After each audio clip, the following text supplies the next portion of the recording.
তাহাজ্জুদ নামাজের সঠিক নিয়ম ও সঠিক সময় জানতে চাই, এর মাধ্যমে কি আমার বিপদ কাটবে বা প্রয়োজন পূরণ হবে?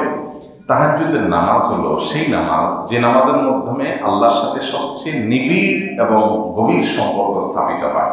5 ওয়াক্ত ফরজ নামাজ, এটা তো ডিউটি, এটা তো করতেই হবে সবার জন্য, এটা তো কম্পালসারি। মানুষ যখন কোনো জায়গায় চাকরি করে, বসের অফিসিয়াল যে ডিউটি 9টা টু 5টা বা 8টা টু 4টা যেটাই হয়, এই 8 ঘন্টা বা 10 ঘন্টার ডিউটি এটা সমস্ত স্টাফদের জন্য প্রযোজ্য, এটা সবাই করে। কিন্তু কিছু স্টাফ আছে তারা ওই ডিউটির বাইরে ব্যক্তিগত পর্যায়ে আবার বসকে সময় দেয়, তার বাসায় একটু কাজ করে দেয়, তার কোনো কাজ আগায় দেয়, আগে আসে পরে যায়, এরকম আউট টাইম কিছু সময় দেয়। এই লোকগুলো বসের খুব নিকটের মানুষ না। ঠিক একইভাবে 5 ওয়াক্ত ফরজ নামাজ না পড়লে তো সে শাস্তিই পাবে, সে তো আল্লাহর বান্দাই হতে পারবে না, অর্থাৎ অনুসারী সাব্যস্ত হবে না। কিন্তু যদি কেউ 5 ওয়াক্তের পাশাপাশি তাহাজ্জুদও পড়ে, তখন সে আল্লাহর খুব প্রিয় পাত্র হয়। নফল নামাজের মধ্যে সবচেয়ে শ্রেষ্ঠ নফল নামাজের নাম হলো তাহাজ্জুদ। কোরআনে যে নফল নামাজের নির্দেশ দেওয়া হয়েছে সেটা হলো তাহাজ্জুদ। ওমিনাল লাইলি ফাতাহাজ্জাদ বিহি নাফিলাতাল লাক, রাতের কিছু অংশ তুমি তাহাজ্জুদ পড়ো। এটা এখন শোনার হরিণ হয়ে গেছে, আমরা তাহাজ্জুদ ম্যাক্সিমাম মানুষ পড়ি না। কেন পড়ি না? কারণ রাতে দেরিতে শুই। এই জন্য সংগ্রাম করতে হবে, রাতে তাড়াতাড়ি ঘুমাবো, রাতে দেরি করে ঘুমাবো না, সংগ্রাম চালাতে হবে।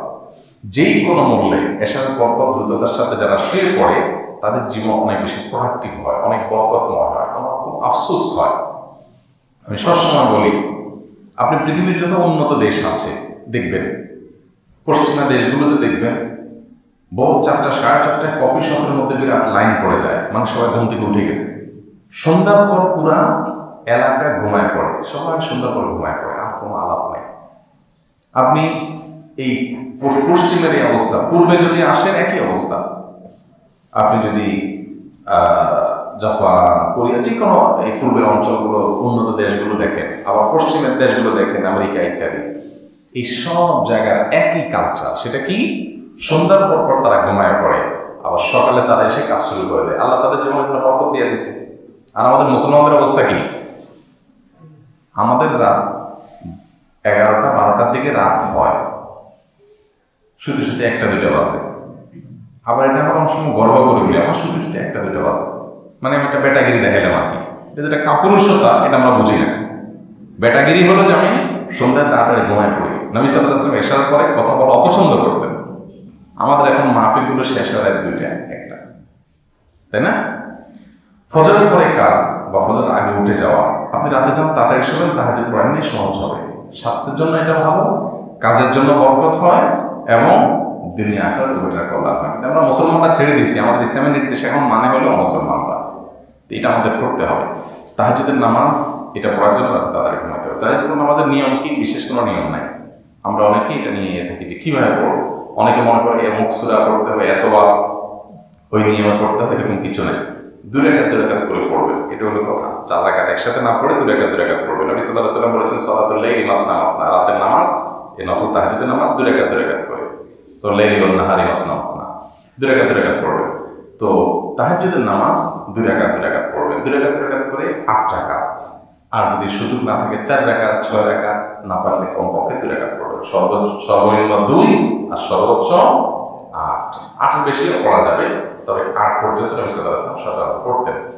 সময় বেশি থাকলে লম্বা করেন, 1 রাকাত 10 মিনিট ধরে পড়েন, 15 মিনিট ধরে পড়েন, এটা সুন্নাত। বিশেষ কোনো সূরা ফিক্স নাই। অন্য নামাজের মতোই সূরা ফাতিহার পর যত বেশি লম্বা সূরা পারেন পড়েন, বা একটা সূরা বারবার পড়েন, যে কোনো সূরা পরের রাকাতে একইভাবে, কোনো সূরা ফিক্স নেই যে অমুক সূরাই পড়তে হবে, তো এভাবে তাহাজ্জুদ পড়েন। এরপরে ভোর রাতে দোয়া কবুল হয়, আল্লাহর কাছে হাত তুলে দোয়া করেন। বিবাহিত পুরুষরা স্ত্রীর ভালো সুপারিশ ছাড়া জান্নাতে যেতে পারবে না, কথাটা কতটুকু সত্য? দেখুন, এই হাদিসকে অনেক মহিলারা চান্স হিসেবে নিছেন। নবী সাল্লাল্লাহু আলাইহি ওয়াসাল্লামের একটা হাদিস হলো যে খায়রুকুম বিআহলি, তোমাদের মধ্যে সবচেয়ে ভালো মানুষ সে যে তার স্ত্রীর কাছে ভালো। অর্থাৎ যার স্ত্রী বলবে না আমার স্বামী মানুষটা ভালো, তার মানে তার আচার আচরণ, ব্যবহার, আখলাক, এগুলো দিয়ে যদি স্ত্রী অসন্তুষ্ট না হয়, স্ত্রী যদি মনে করে যে না আমার স্বামীটা ছাড়ারের মতো না, গালিগালাজ করে না, দুর্ব্যবহার করে না, এটা যদি স্ত্রী বলে, তাহলে এই লোকটা আসলেই ভালো। অনেক মানুষ আছে বাহিরে খুব ভালো, কিন্তু বউয়ের কাছে আইসা অনেক বাজে ব্যবহার করে। এই লোকটা আসল ভালো না। এটা নবী সাল্লাল্লাহু আলাইহি ওয়াসাল্লাম বুঝাতে চাইছেন। এখন কেউ যদি মনে করে, কোনো মহিলা যদি মনে করে যে চান্দু তুমি আল্লাহর কাছে ভালো হওয়ার জন্য আমার সার্টিফিকেট লাগবে, তাহলে এবার তুমি আমার শাড়ি, চুড়ি, টাকা পয়সা, ডিমান্ড, চাইনিজ, বাদাম, বুট যা যা আছে এগুলো সব হাজির করে, নাহলে কিন্তু আমি সার্টিফিকেট দিব না। এই দুর্নীতি করে সার্টিফিকেট আটকাইয়া বরং বউটা ধরা পড়বে, স্বামীকে আটকাইতে পারবে না। এগুলো তো দুনিয়াতে চেয়ারম্যান, মেম্বার, কমিশনার, জনপ্রতিনিধি, পুলিশ অফিসার, প্রশাসনিক কর্মকর্তা, পাওয়ার হোল্ড করে, এরকম যারা আছে তাদের মধ্যে যারা দুর্নীতিবাজ তারা এগুলো করে।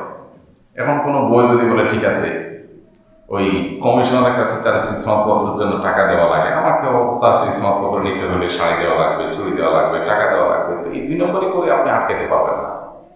এটা তো আপনার মুখের কথা, আপনার ভেতরের কথা কিছুগুলো দেখার বিষয়। ভেতর থেকে যদি বলেন যে না আমার স্বামীটা আসলে মানুষ হিসাবে খারাপ না, আলহামদুলিল্লাহ, তাহলে আপনি আল্লাহর কাছে ভালো।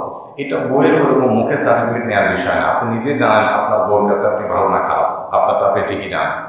আপনার বউ আপনাকে কি জানে সেটা আপনি ঠিকই জানেন। এটার জন্য বউয়ের কাছ থেকে কোনো আপনার এখন পৃথিবীটা ডিজিটাল হয়ে গেছে, কোনো আপনার সিগনেচার নেওয়ার আর কোনো সার্টিফিকেট নেওয়ার দরকার নাই। আর আল্লাহর সিস্টেম তো ডিজিটালের সৃষ্টিকর্তা তো আল্লাহ তাআলা, আল্লাহ সিস্টেম তো আরো আপ টু ডেট, যার কারণে সেখানে কোনো সার্টিফিকেট মুখে নেওয়া লাগবে না। আল্লাহ মনের অবস্থা জানেন, সার্টিফিকেট অটোমেটিক ইস্যু হয়ে যাবে। আপনার শুধু নিজেকে কি করতে হবে, ভালো করতে হবে। সূরা ওয়াকিয়ার কোনো ফজিলত আছে কিনা? শুনেছি মাগরিবের পর পড়লে নাকি অভাব দূর হয়ে যায়, কথা কি সত্য? বিভিন্ন বর্ণনা আছে এ বিষয়ে যে মাগরিবের পরে সূরা ওয়াকিয়া তেলাওয়াত করলে নিয়মিত ওই ঘরে দারিদ্র থাকে না, অভাব দূর হয়ে যায়। কিন্তু এই হাদিস নিয়ে ওই যে মুহাদ্দিসদের, হাদিস বিশারদদের রেকমেন্ডেশন হলো এটা দাইফ। অনেক মুহাদ্দিসদের রেকমেন্ডেশন হলো যে মাগরিবের সূরা ওয়াকিয়ার ফজিলত সম্পর্কিত হাদিস কি অনেক মুহাদ্দিসগণ কি বলেছেন, জয়ীফ বলেছেন, দুর্বলতার প্রমাণিত বলেছেন।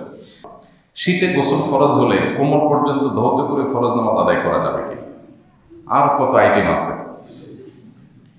এর আগে প্রশ্ন পাইলাম যে শীতে গোসল ফরজ হলে তায়াম্মুম করা যাবে কিনা, গোসল না করে নামাজ পড়া যাবে কিনা, এখন হলো কোমর পর্যন্ত দেওয়া যাবে কিনা, কদিন পর বলবেন যে আঙ্গুলটা ধুলে হবে কিনা।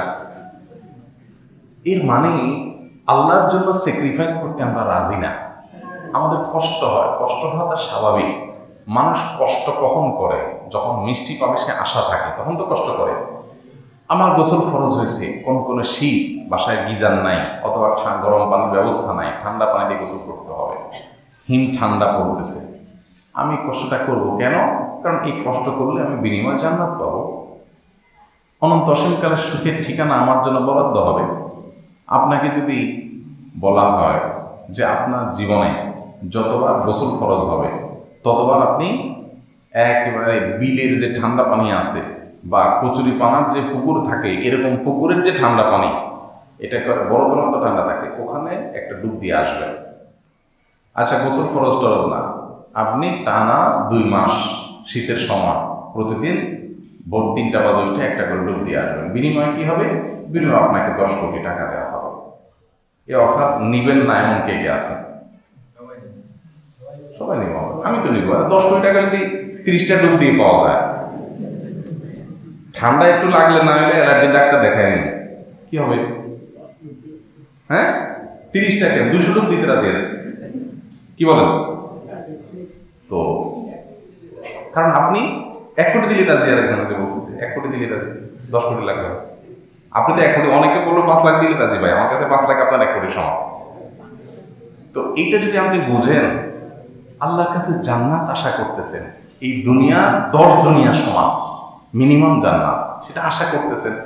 আর শীতের সময় গোসল না করে বলতেছেন কোমর পর্যন্ত ধুই, আঙ্গুলটা ধুই, তৈমম করি, দানায় বানায় করতেছেন, আর আশা করতেছেন কি?